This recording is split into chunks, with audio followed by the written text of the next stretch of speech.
श्री गणेशाय नमः। श्री जानकी वल्लभो विजयते। श्री रामचरितमानस किष्किंधा कांड। उपजा ज्ञान बचन तब बोला, नाथ कृपा मन भयऊँ अलोला। सुख संपत्ति परिवार बढ़ाई, सब परिहरि करेऊँ देव सेवकाई।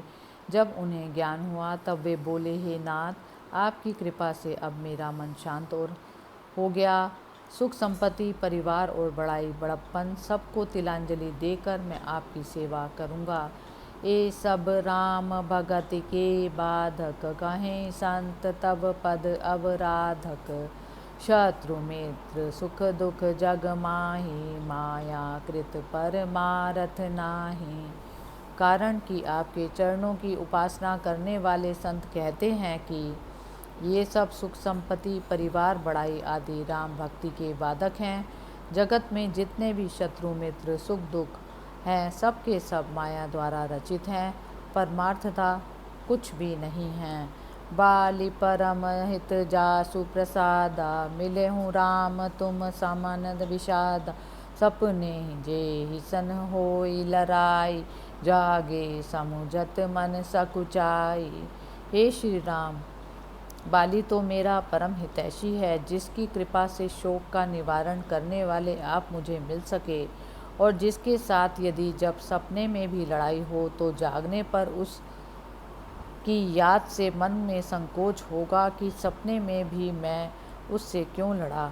अब प्रभु कृपा करऊँ यही भांति, सब तजी भजन करऊँ दिनु राति। सुनि विराग संजुत कपिबानी, बोले बिहसि राम धनु पानी। हे प्रभु, अब तो इस तरह कृपा कीजिए कि सब कुछ तजकर मैं दिन रात आपका ही भजन करूं। सुग्रीव की वैराग्य युक्त वाणी सुनकर हृदय में धनुष धारण करने वाले श्री राम जी मुस्कुरा कर बोले, जो कछु कह्यूँ सत्य सब सोई, सखा वचन मम मृषा न होय।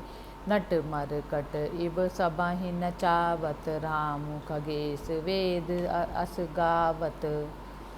तुमने जो कुछ कहा वह सब सत्य है, परंतु हे सखा, मेरा वचन असत्य नहीं होता, अर्थात बाली का मारा जाना और तुम्हारा राजा होना निश्चित है। काकभूषुंडी जी कहते हैं कि हे पक्षियों के राजा गरुड़, नट मदारी के बंदर की तरह श्री राम जी सबको नचाते हैं, वेद ऐसा गाते हैं। मैं लय सुग्रीव सांग रघुनाथा, चले चाप सायक गही हाथा। तब रघुपति सुग्रीव पठावा, गर्ज सिजाई निकट बल पावा। सुग्रीव को साथ लेकर और हाथों में धनुष धारण कर श्री रघुनाथ जी चल पड़े। तब रघुपति ने सुग्रीव को बाली के पास भेजा। वह श्री राम जी का बल पाकर बाली के निकट जाकर गरजा। सुनत बाली क्रोधातुर धावा, गही कर चरण नारी समुझावा। सुनु पति जिनहि मिलऊँ सुग्रीवा, ते द्वौ बंधु तेज बल सीवा। सुनते ही बाली क्रोध में आए और आपे से भार होकर वेग से दौड़ा। उसकी स्त्री तारा ने चरण रोककर उसे समझाया कि हे नाथ, सुनिए, जिनसे सुग्रीव की भेंट हुई है वे दोनों भाई तेज और बल की पराकाष्ठा हैं। कौशले ससुत लक्ष्मण रामा, कालहु जीति सकई संग्रामा। वे कौशलपति दशरथ जी के पुत्र राम और लक्ष्मण युद्ध में काल को भी जीत सकते हैं। कह बाली सुन भीरु प्रिय, समदर्शी रघुनाथ। जो कदाचि मोहि मारहिं, तो पुनि हों सनाथ।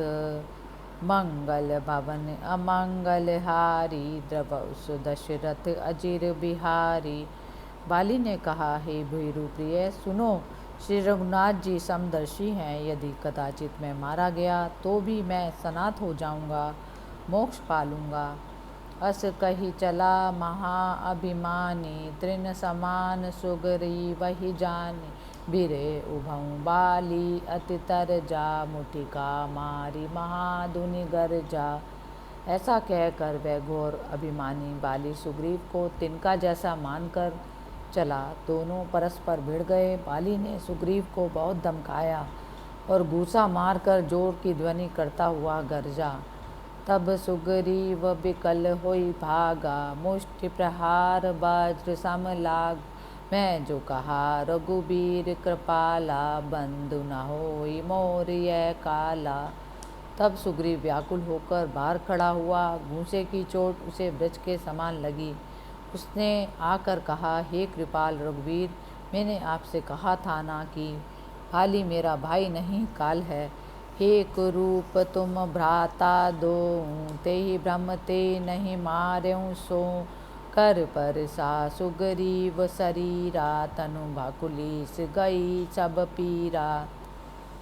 तब श्री राम जी ने कहा, तुम दोनों भाई एक रूप हो। उसी भ्रम से मैंने उसे नहीं मारा। श्री राम जी ने सुग्रीव के शरीर को हाथ से स्पर्श किया, जिससे उसका शरीर वृक्ष जैसा हो गया और सारी पीड़ा जाती रही। मेली कंठ सुमन कई माला, पठवा पुनि फल दे विशाला। पुनि नाना विधि भई लड़ाई, बिटप ओट देखई रघुराई। तब श्री राम जी ने सुग्रीव के गले में फूलों की माला डाल दी और उसे बड़ा भारी दुख फल देकर फिर भेजा। दोनों में पुनः तरह तरह से युद्ध हुए। श्री रघुनाथ जी वृक्ष की ओर से सब देख रहे थे। बहु छठ बल सुग्रीव कर, हिय हारा भय मानी।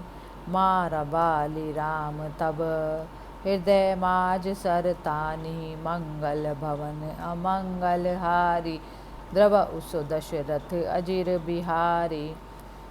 सुग्रीव ने बहुत से छल बल तो किए, किंतु अंततः भय मानकर वह हृदय से हार बैठा। तब श्री राम ने तान कर बाली के हृदय में बाण मारा। परा बिकल मही सर के लागे, पुनि उठ बैठ देखी प्रभु आगे। श्याम गात सिर जटा बनाए, अरुण नयन सर चप चाप चढ़ाए। बाण के लगते ही वह पछाड़ खाकर धरती पर गिर पड़ा, लेकिन प्रभु श्री राम जी को सामने देखकर वह फिर उठ बैठा। भगवान का सांवला शरीर है, उन्होंने सिर पर जटाजूट बना रखा है, लाल नेत्र हैं, बाण लिए और धनुष चढ़ाए हुए हैं। पुनि पुनि चितई चरण चित दीना, सुफल जन्म माना प्रभु चीना। हृदय प्रीति मुख वचन कठोरा, बोला चितई राम की ओरा। भगवान की ओर बारंबार देखकर बाली ने अपने चित्त को उनके चरणों में लगा लिया।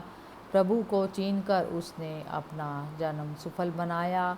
उसके हृदय में तो प्रीति थी, परंतु मुख में कठोर वचन थे। उसने श्री राम जी को देखकर कहा, धर्म हेतु अवतरयूं गोसाई, मारे हूँ मोहि व्याध की नाई। मैं बारी सुग्रीव पियारा, अवगुण कवन नाथ मोहि मारा। हे गोसाई, आपने धर्म की रक्षा के लिए ही अवतार लिया है और मुझे व्याघ की तरह लुक छुप कर मारा। मैं वैरी और सुग्रीव प्यारा। हे नाथ, किस अपराध के कारण आपने मुझे मारा। अनुज बधु भगिनी सुत नारी, सुनु कट कन्या सम ए चार। इनहि कुदृष्टि बिलोक जोई, ताहि बदे कछु पाप न होई। श्री राम जी ने उत्तर दिया, हे मूर्ख, सुन, छोटे भाई की पत्नी, बहन, पुत्र, वधू और कन्या, ये चारों एक समान हैं। इन्हें जो कोई बुरी नज़र करके देखता है, उसे वध करने में कुछ भी पाप नहीं होता। मूढ़ तो ही अतिशय अभिमाना, नारी सिखावन करसी न कान। मम भुज बल आश्रित तेहि जानि, मारा चहसी अधम अभिमानी। हे मूढ़, तुझे बहुत अधिक अभिमान है। तूने अपनी स्त्री के सिखाने पर भी ध्यान नहीं दिया। सुग्रीव को मेरी भुजाओं के बल पर आश्रित जानकर भी, ए अधम अभिमानी, तूने उसे मारना चाहा। सुनहु राम स्वामी, सन चल न चातुरी मोरी। प्रभु अजहूँ मैं पापी, अंतकाल गति तोरी। मंगल भवन अमंगल हारी, द्रव उस दशरथ अजिर बिहारी। बाली ने कहा, हे श्री राम जी, सुनिए, स्वामी से मेरी चालाकी नहीं चल सकती। हे प्रभु, बताइए तो सही, अंतकाल में आपकी शरण पाकर मैं अब भी पापी ही रहा। जय सिया राम। जय जय राम।